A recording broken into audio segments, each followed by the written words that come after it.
Voilà, il est coordonnateur national des actions citoyennes pour le développement. Lui, bienvenue. Merci beaucoup. Voilà, c'est un peu une première de vous avoir dans la matinale. Hein? Merci. Vous aimez trop Quintessa Direct. Effectivement, quand j'ai reçu votre invitation pour la matinale, je me suis dit, je dois honorer l'invitation. Voilà, alors les téléspectateurs aimeraient aussi certainement vous découvrir sous ces formats. Le gouvernement souminois 2.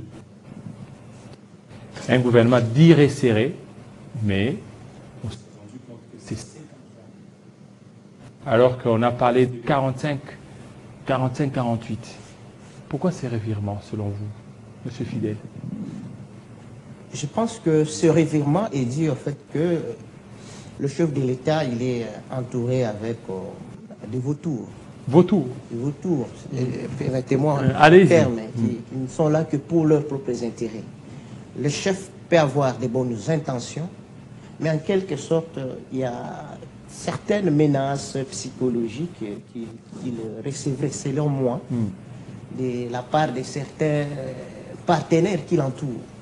Parce qu'il est inadmissible, par exemple, qu'on avait promis un gouvernement resserré, on s'attendait à 25, à la limite, peut-être 35, ça pouvait passer.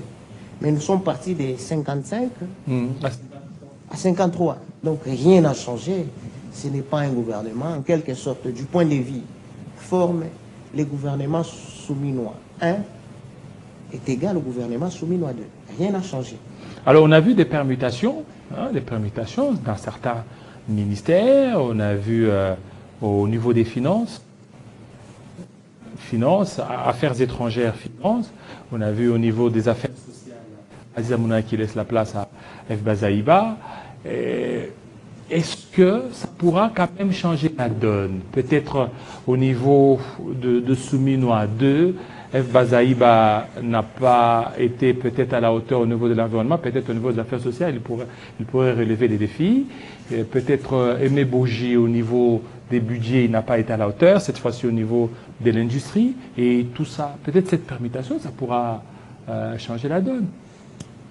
À mon sens, j'estime qu'avec le gouvernement souminois 2, on va plus, soit ça vient plus désarticuler les systèmes qui étaient déjà presque entachés d'incompétence de la part de certains ministres. Vous venez de citer là Madame Aziz Amounana. Elle était à la place qu'il fallait qu'elle soit. Aziz Amounana a une expérience rompue dans le domaine des affaires humanitaires, des affaires sociales. Particulièrement, moi j'ai eu quand même à vivre dans un environnement où elle a beaucoup œuvré dans ces domaines, particulièrement à Kipushi. Je pense qu'elle a plus de 30 ans d'expérience. Et, à mon sens, si on devait se fier sur des critères objectifs, Aziza ne devait pas quitter le gouvernement souminois. La question qu'on se pose sur la personne qui la remplace.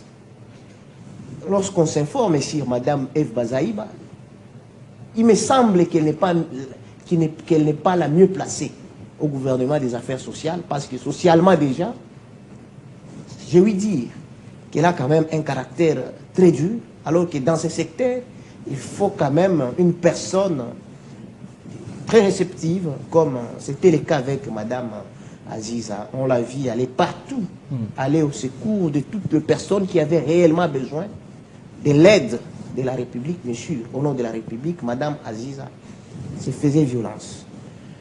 Et ça va désarticuler une fois de plus encore, parce que on ne change pas l'équipe qui gagne, effectivement, comme mon prédécesseur l'a dit. Mais l'équipe Souminois 1 n'a pas gagné. Il y a eu beaucoup de ratés, Souminois 1. Je peux peut-être compter quelques ministres, peut-être ils ne sont pas plus de 3. C'est ici peut-être pour moi le lieu de louer le réforme apporté au niveau de la fonction publique. Avec Jean-Pierre Liaou. Le vice-premier ministre, Jean-Pierre Liaou. Donc son travail, vous voyez que même s'il est reconduit, aujourd'hui c'est la 4e fois, et le travail plaide en sa faveur. Il a changé beaucoup de choses. Il y a actuellement la nouvelle politique salariale, bien sûr sous l'impulsion du chef de l'État. Il y a la numérisation, il y a la dématérialisation de l'administration publique.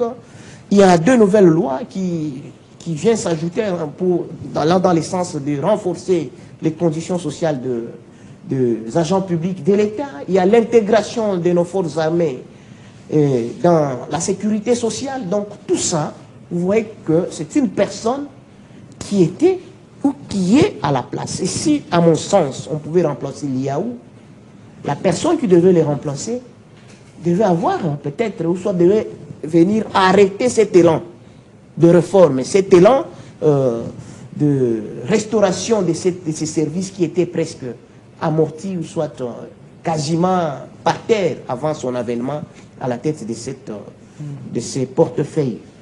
Malheureusement, on a retourné certaines personnes là où ils étaient, où ils ont accusé des lacunes. Et les autres ont été permis, même s'ils ont été permis, mais de là où ils viennent, ils n'ont rien foutu. Il y en a qui sont là depuis que le président Fachi est ministre. Ils sont ministres, des ministres éternels.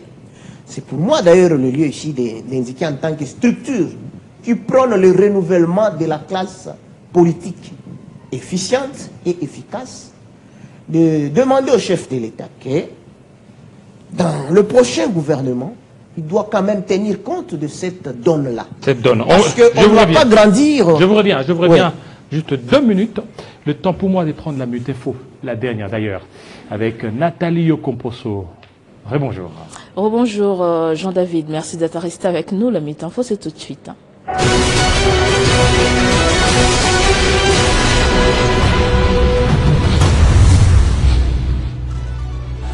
Des affrontements ont éclaté ce week-end entre les FARDC et les miliciens Mobondo en Bakiana dans la commune de Maluku.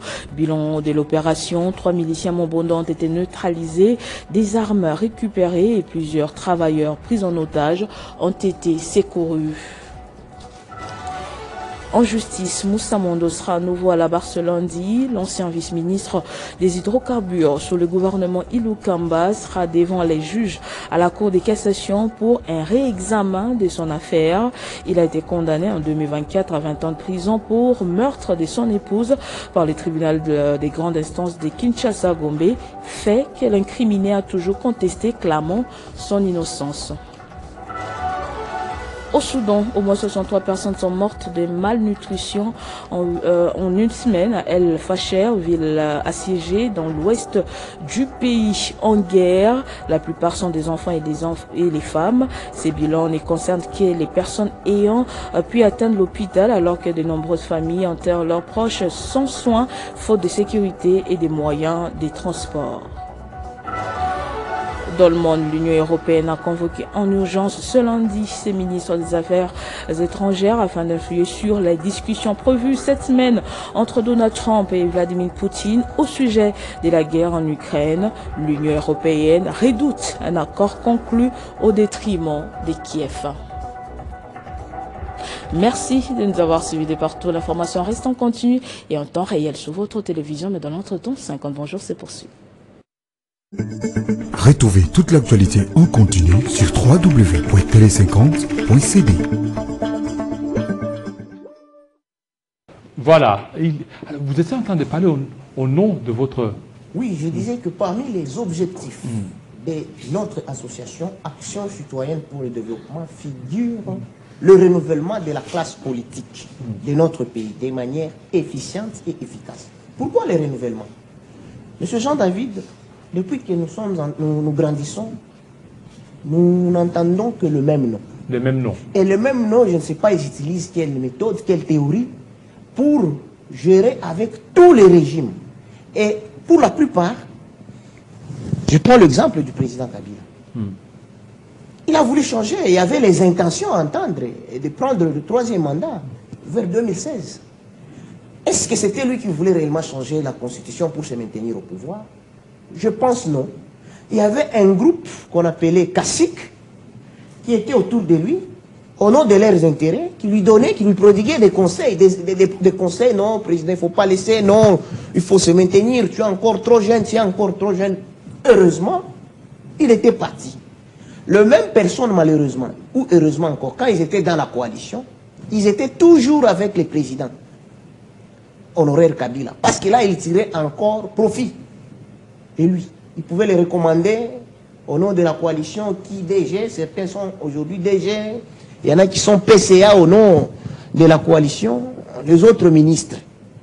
Mais après la dislocation de la coalition FCC-Cash, le même personne qui entourait, le même cacique qui entourait l'ancien président, ont vite migré la transhumance vers le président Fachi. Dieu merci d'abord, je félicite les présidents parce que ils ont beaucoup mené des campagnes médiatiques avant la sortie du gouvernement souminois. Mais il y a la désillusion totale. Ils ne sont pas réintégrés et ça doit continuer ainsi. Même si les autres n'ont pas été réintégrés, mais il y en a qui sont encore au gouvernement. Dans le contexte ou dans les cas où il y aurait un nouveau gouvernement, j'estime qu'il est important que les chefs de l'État puissent mettre de côté tous ceux qui n'ont pas donné le résultat escompté ou attendu par la population. Il est inadmissible, par exemple, de maintenir des personnalités qui n'apportent rien, mais qui ne sont là que... D'ailleurs, lorsque vous suivez l'opinion, apparemment, il y a même des postes concrets pour satisfaire certaines personnalités. On dirait que la République démocratique du Congo appartient à une poignée de main. Si ce n'est pas le père, c'est les fils. Si ce n'est pas les fils, donc c'est le jeu de ping-pong entre père et fils. Non, le président a tout intérêt. C'est ici, par exemple, pour moi, le lieu de soutenir, d'apporter mon soutien à la ministre de la Jeunesse. Je lis beaucoup Coutinho.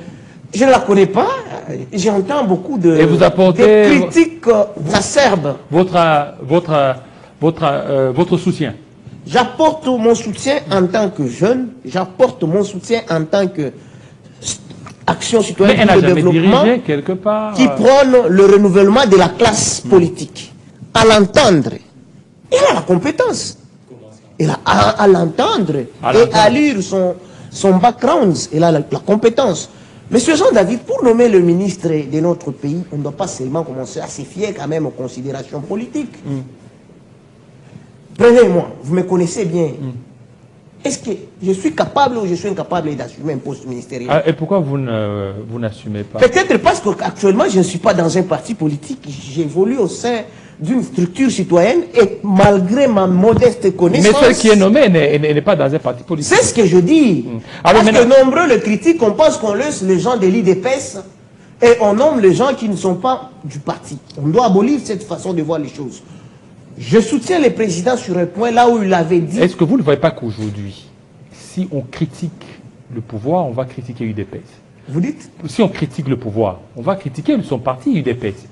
Alors, on ne va pas critiquer son parti, au-delà de critiquer son parti. Oui, mais il aurait fallu aussi donner aussi, c'est-à-dire, si vous donnez à UDPS, UDPS assume. Et les critiques et tout. Ces charges-là pèsent sur le président. Oui, et le PPRD, nous sommes, il vous souviendra, vous et moi, que le PPRD, on dit qu'ils ont mal géré.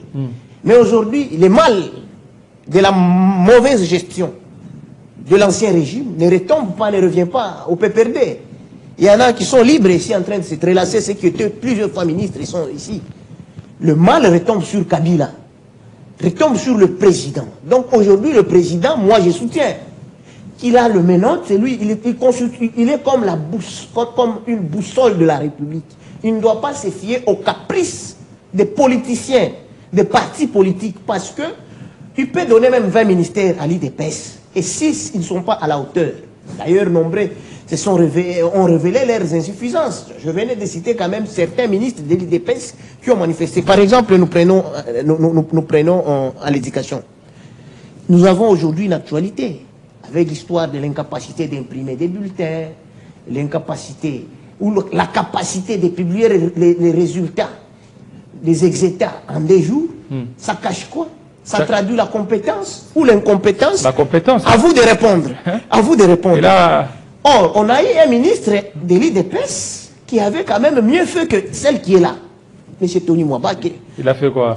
Apparemment, sa manière de gérer ses ministères, je dis bien ses ministères, c'était mieux que ce qu'on fait aujourd'hui. C'est pour ceci revient à dire que le chef de l'État, il a le pouvoir de nommer la personne qu'il trouve qu'elle peut apporter un plus au bien-être de la population et qui peut aussi réaliser ses objectifs. Mais l'UDP s'est frustré.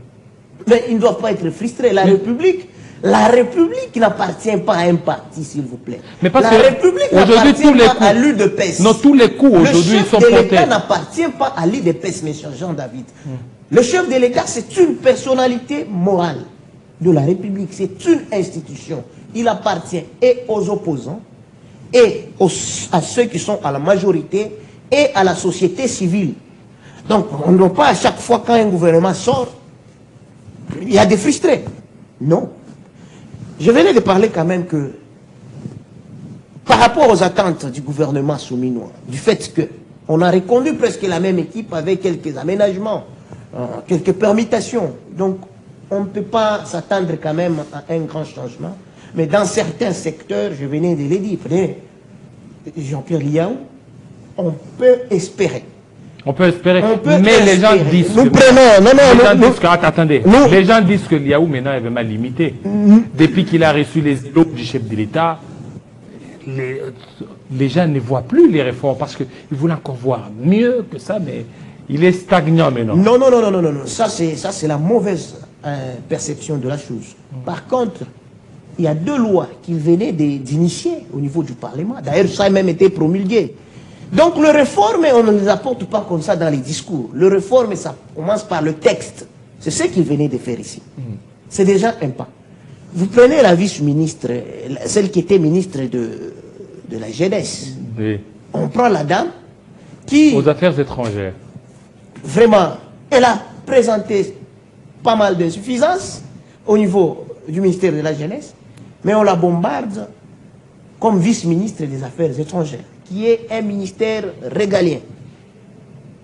Moi, je pense qu'il y a quelque chose qui ne marche pas. Il y a quelque chose qui ne va pas. Cependant, dans l'équipe qu'on venait de nommer, il y a certaines têtes qui peuvent inspirer confiance. Je prends par exemple le ministre, l'actuel ministre des Mines. Au regard de son expertise, M. Louis Watoum, on peut espérer. Louis Watoum. Louis Watoum, c'est un routinier du secteur minier. Lorsque vous essayez de suivre son background, vous allez comprendre qu'il peut mieux faire aux mines qu'à l'industrie, là où il était. Parce qu'il a passé toute sa carrière, toute sa vie dans le secteur minier. Mais au niveau de l'industrie, il n'a rien fait là. Je parle du gouvernement souminois. J'ai dit qu'il va mieux faire. Mais si on ne peut pas, M. Jean-David, dire qu'au niveau de l'industrie, il n'a rien fait. Il n'y a aucun ministre, même si je venais de dire, nous ne sommes pas partisans chez ACD, même si je venais de dire que presque beaucoup de ministres accusaient des insuffisances, mais l'honnêteté intellectuelle... Willy Watoum a fait quoi? L'honnêteté intellectuelle. Il y a des zones économiques spéciales qui sont déjà actuellement mises en service au niveau de l'Ancélé, et ça et là. Donc il a apporté, mais moi je dis par rapport à son expertise dans les secteurs miniers, il peut apporter un plus. Mais pour les autres, c'est difficile de s'attendre quand même à un changement. D'où ACD prône également l'organisation d'un dialogue inclusif. Parce qu'au-delà du combat d'abord interne, des insuffisances internes au niveau des lignes sacrées, il y a un autre combat extérieur de la famille politique du chef, c'est l'opposition. Il y a l'opposition qui est frustrée aujourd'hui. Nous avons l'opposition républicaine, nous avons l'opposition radicale, comme on le dit souvent. Nous avons aussi des extrémistes, des extrémistes. Alors, vous comprenez qu'il faut quoi maintenant? Dialogue avec qui? On doit dialoguer avec qui? Notre pays, à mon sens, est au bord de l'implosion. Il faut dialoguer avec tout le monde. Il faut dialoguer avec Kabila, il faut dialoguer avec Fayoulou, il faut dialoguer avec Katumbi, il faut dialoguer avec Sesanga, il faut dialoguer avec Nenen Koulou, en tout cas avec tous les acteurs. Même avec Nanga aussi. Avec Nanga, je pense que si déjà à Doha, le gouvernement discute avec Nanga, qu'est-ce qui empêcherait Nanga de venir dialoguer? ici. Bien sûr, qu'on puisse juste définir les modalités, qu'il puisse y avoir des préalables quand même pour dialoguer. Mais à mon sens, il faut inclure tout le monde. Et d'ailleurs, il n'y a même plus de limite. Il faut dialoguer même avec eux. Parce qu'à Doha, nous dialoguons, non? Nous allons signer. Et je pense que si aujourd'hui nous parlons du dialogue, c'est parce que dans l'accord de principe signé à Doha, il semblerait qu'il y a un article, là on parle d'un dialogue. Probablement lorsqu'ils vont parvenir à signer un accord, on va obliger un dialogue. Alors maintenant, dans ce cas-là, il y a un gouvernement qui a été mis en place. Est-ce que ça ne risque pas de retarder la tenue d'un dialogue? C'est vrai. Ça peut retenir la tenue d'un dialogue. Et il est vrai que aussi, là je parle bien sûr comme analyste, il faut reconnaître que le président Tshisekedi n'a pas encore terminé son mandat. Il est à sa 3e année, donc il a encore 2 années full. Doit-il aujourd'hui convoquer un dialogue? Ça j'essaie de me mettre à sa place. J'essaie de m'imaginer. Est-ce qu'il peut convoquer aujourd'hui un dialogue? Parce que nous connaissons bien le retombé des dialogues dans notre pays depuis l'accession à notre indépendance, qu'au terme de chaque dialogue, il y a le partage des responsabilités. Et vous voulez, je sais qu'il partage aujourd'hui les responsabilités à 2 ans et demi presque de la fin de son mandat. Donc, à mon sens, voilà pourquoi il essaie un tout petit peu, le pouvoir mais par amour du pays, non? Par amour mais du pays, effectivement, par amour du pays et parce que le pays est en danger, il faut absolument un dialogue. Mais pour cela, le président ne doit pas tendre l'oreille aux extrémistes qui parlent lui des conseillers. Parce que certainement, chaque chef, il a toujours des gens dans son sillage qui tirent profit de sa position. Il y en a qui ne peuvent pas lui dire non, il ne faut pas convoquer les dialogues actuellement. Vous voyez, chef, si vous convoquez Kabila fera ceci, si vous convoquez Katumbi fera ceci, vous voyez Fayoulou cherche la primature, tout consort. Mais l'idéal, c'est de convoquer un dialogue inclusif, avec toutes les forces. Ici, je parle bien toutes les forces, y compris le rebelle là, parce que nous négocions déjà avec eux. Et le fait vert de ce dialogue, d'ailleurs, sera signé entre le cahier des charges de ce dialogue, à mon sens, sera coulé dans l'accord qui sera signé entre le gouvernement et les rebelles, et le M23. D'où, si c'était le M23 qui constituait la barrière, dès lors que le gouvernement négocie avec les rebelles, il faut alors prendre les modérés. Les modérés, qui sont-ils? C'est l'opposition républicaine, c'est l'opposition radicale, parce qu'au moins eux n'ont pas touché aux armes. Et c'est vous aussi. Mais c'est nous, pourquoi pas? Je venais de le dire que le pouvoir, la République n'appartient pas aux partis politiques. La République n'appartient pas aux partis politiques. Il ne faudrait pas qu'à chaque sortie du gouvernement, les partis se frustrent. Non. Oui, mais vous devez avoir aussi un lobby pour être représentatif dans le gouvernement. Il faut un lobby.